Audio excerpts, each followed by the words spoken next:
आज होगा एक कांग्रेसी घोटालेबाज और उसकी फर्जी एमडी का पर्दाफाश। आरटीआई से हुआ बड़ा खुलासा, केजरीवाल सरकार में हुआ है भर्ती घोटाला।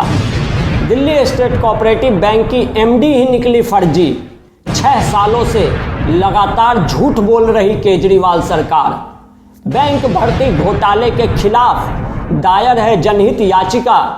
दिल्ली सरकार ने एमडी की नियुक्ति पर हाई कोर्ट को भी किया गुमराह।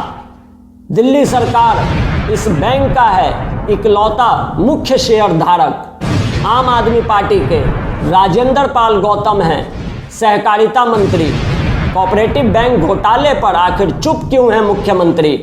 एमडी और चेयरमैन ने मिलकर बैंक को दोनों हाथों से लूटा। अरे इतना बुरा नतीजा होगा इसका, बहुत बुरा नतीजा होगा, समझ जाओ। समझे, हिस्ट्री में नाम लिखा जाएगा कितने गंदे आदमी यहाँ आए थे, थूकेंगे सब। और इतने गंदे आदमी तो इस बैंक में आए भी नहीं। यह कलंक कथा है, जनता की व्यथा है, चले सरकारी मनमानी, यही नए भारत की कहानी। नमस्कार दोस्तों, मैं अमित लाल और आप मेरे साथ देखना शुरू कर चुके हैं आपका पसंदीदा चैनल दिल्ली न्यूज़ 24। दोस्तों, आज कलंक कथा के इस दूसरे एपिसोड में हम खुलासा करने जा रहे हैं एक कांग्रेसी घोटालेबाज और उसकी फर्जी एमडी के सबसे बड़े ऑर्गेनाइज्ड करप्शन सिंडिकेट की। आज हम खुलासा करेंगे कि कैसे एक कांग्रेसी विधायक ने ना सिर्फ दिल्ली सरकार के स्टेट कोऑपरेटिव बैंक पर राजनैतिक कब्जा किया, बल्कि केजरीवाल सरकार के आरसीएस कार्यालय में बैठे अधिकारियों की मिलीभगत से सालों तक इस बैंक को दोनों हाथों से लूटा। एक ऐसे चेयरमैन की कहानी जो कि खुद कोर्ट के रिकॉर्ड पर झूठ बोलने के आरोप में दफा 340 का सामना कर रहा है।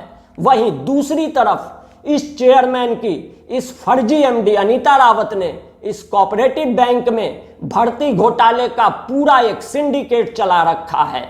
जैसा कि आप सभी जानते हैं कि पिछले 2 सालों से दिल्ली न्यूज़ 24 केजरीवाल सरकार के स्टेट कोऑपरेटिव बैंक में जारी विभिन्न घोटालों का खुलासा करता आया है।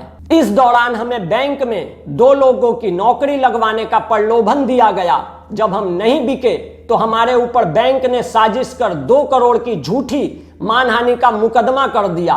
अब यह अलग बात है कि बैंक इस मुकदमेबाजी के चक्कर में जितनी बार अलग अलग न्यायालयों के रिकॉर्ड पर जो झूठ पर झूठ बोले जा रहा है, लगता है कि इस बैंक के कई ऐसे कर्मचारियों पर जिन्होंने झूठा हलफनामा विभिन्न मुकदमों में दिया है, उन सभी पर दिल्ली न्यूज़ 24 जल्द ही दफा 340 के तहत कार्रवाई हो, यह इस जनहित याचिका के माध्यम से सुनिश्चित करेगा।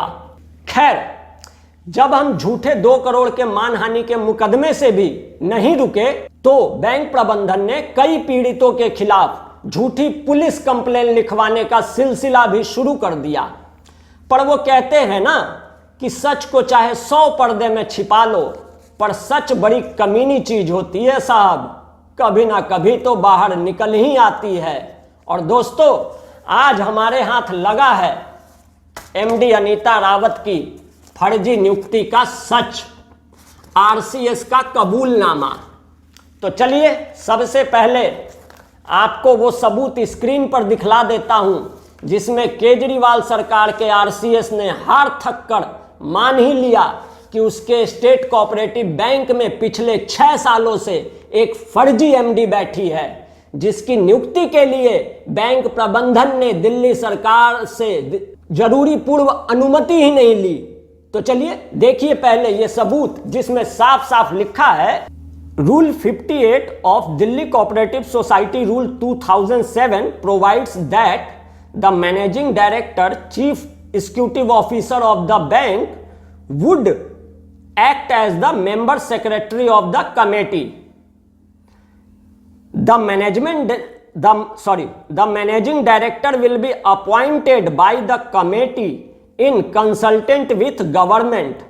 However, as per available record, no evidence of proposal for period consultation of the government before the appointment of Miss Anita Rawat as managing director of the bank is available. एक आरटीआई का यह जवाब केजरीवाल सरकार के RCS ने 18 फरवरी 2022 को इसी Delhi state cooperative bank से रिटायर एक मैनेजर सत्यवीर खत्री को उनकी आरटीआई संख्या 478 के जवाब में दिया है। चूंकि सत्यवीर खत्री इसी दिल्ली स्टेट कोऑपरेटिव बैंक से साल 2006 में रिटायर हुए थे और सत्यवीर खत्री यह भली भांति जानते थे कि इस बैंक में एमडी की नियुक्ति सरकार की सलाह मशवरे के बाद होती है। दूसरी तरफ सत्यवीर खत्री खुद इस बैंक से रिटायर होने के कारण अनीता रावत की नियुक्ति का भी सच जानते थे। सूत्रों की अगर माने तो इस फर्जी एमडी के पिता इसी आरसीएस दफ्तर में ड्राइवर की नौकरी किया करते थे और तत्कालीन बैंक एडमिनिस्ट्रेटर एसएल बंसल ने अनीता रावत को बिना किसी वैकेंसी अपनी कृपा दृष्टि की बदौलत डायरेक्ट अकाउंट ऑफिसर भर्ती कर दिया था। इसके बाद आज आप खुद देख लीजिए कि किस तरह अनीता रावत ने अकाउंट ऑफिसर से मैनेजिंग डायरेक्टर तक का सफर तय किया और इस सफर में अपने कई नजदीकी रिश्तेदारों का भी भला किया। चलिए अब देखते हैं 25 दिनों में 3-3 बार प्रमोशन लेकर और दिल्ली कोऑपरेटिव सोसाइटी एक्ट के प्रावधानों की धज्जियां उड़ाकर बैंक की एमडी बनी अनीता रावत ने अपने किस किस रिश्तेदार का भला किया। पहला नाम है sister in law Neelam Rawat, assistant manager Keshavpur branch. दूसरा sister in law Asha Rawat, assistant manager head office. तीसरा sister in law Neetu Rawat, assistant manager head office. चौथा daughter in law Rohini Rawat, chief manager head office. इसके बाद nephew Himanshu Rawat, assistant manager, ये भी हेड ऑफिस में तैनात हैं। एक और nephew Mayank Rawat, banking assistant हैं, हेड ऑफिस में तैनात हैं। प्रीतिश रावत बैंकिंग असिस्टेंट हैं, सन ऑफ नीलम रावत, ये भी हेड ऑफिस में हैं। अतेश रावत ऑफिस अटेंडेंट हैं, सन ऑफ आशा रावत। इनका पता नहीं हमें कि अभी फिलहाल ये किस ब्रांच में तैनात हैं। 9वां नाम है रिलेटिव पूनम तरियाल का, जो अनीता रावत की रिलेटिव है। इन्हें भी बैंकिंग असिस्टेंट के तौर पे अनीता रावत जी ने अपने हेड ऑफिस में अपने पास ही रख रखा है। 6 रिश्तेदारों को अनीता रावत ने हेड ऑफिस में नौकरी दे रखी है। ये दिल्ली स्टेट कोऑपरेटिव बैंक नहीं बल्कि रावत कोऑपरेटिव बैंक होना चाहिए। अब आप खुद सोच लीजिए कि हमारे देश के सिस्टम को कांग्रेस और कथित ईमानदार पार्टियों ने कितना खराब किया है। अब आपको बताते चले कि इसी एमडी अनीता रावत की फर्जी नियुक्ति, रिश्तेदारों की फर्जी भर्ती, प्रमोशन घोटाला, आरक्षण घोटाला, एनसीसीएफ के शेयर खरीदने का घोटाला, कॉमनवेल्थ गेम्स में 4 फ्लैट खरीदने का घोटाला समेत कई वित्तीय अनियमितताओं को लेकर जुलाई 2021 में दिल्ली न्यूज 24 ने एक जनहित याचिका दायर की थी, जिसकी 18 अप्रैल 2022, 27 मई 2022 और 14 जुलाई 2022 की सुनवाई के दौरान आरसीएस की तरफ से दिल्ली सरकार के स्टैंडिंग काउंसिल ने माननीय न्यायालय के रिकॉर्ड पर जो कहानी रखी है वो फरवरी 2022 में दिए गए इसी आरसीएस के इस आरटीआई के जवाब के बिल्कुल उलट है। फिर आरसीएस दिल्ली जानबूझकर बार बार कोर्ट के रिकॉर्ड पर झूठे तथ्य क्यों पेश कर रहा है? क्यों दिल्ली सरकार के स्टैंडिंग काउंसिल जानबूझकर मामले को गलत दिशा में ले जा रहे हैं? आखिर क्यों दिल्ली सरकार एमडी की नियुक्ति में हुए फर्जीवाड़े को कोर्ट के रिकॉर्ड पर कबूलने से डर रही है? कहीं केजरीवाल सरकार को कोऑपरेटिव बैंक भर्ती घोटाले में दिल्ली के सहकारिता मंत्री के भी फंसने का तो डर नहीं सता रहा? क्योंकि आजकल पहले ही एक कैबिनेट मंत्री सत्येंद्र जैन को ईडी ने मनी लॉन्ड्रिंग में गिरफ्तार कर रखा है। क्यों मुख्यमंत्री जी, क्या हुआ? अब आपकी ईमानदारी को क्या सांप सूंघ गया? दोस्तों अब बात कर लेते हैं इस फर्जी एमडी अनीता रावत के गॉडफादर यानी घोटालेबाज कांग्रेसी चेयरमैन की। दिल्ली स्टेट कोऑपरेटिव बैंक का यह चेयरमैन और कोई दूसरा नहीं बल्कि नांगलोई से पूर्व विधायक रहे डॉक्टर विजेंद्र सिंह जी हैं। यह माननीय केजरीवाल सरकार के इस कोऑपरेटिव बैंक के साथ साथ मोदी सरकार के नेफेड के भी चेयरमैन हैं और इन्होंने नेफेड में भी करोड़ों के वारे न्यारे किए हैं।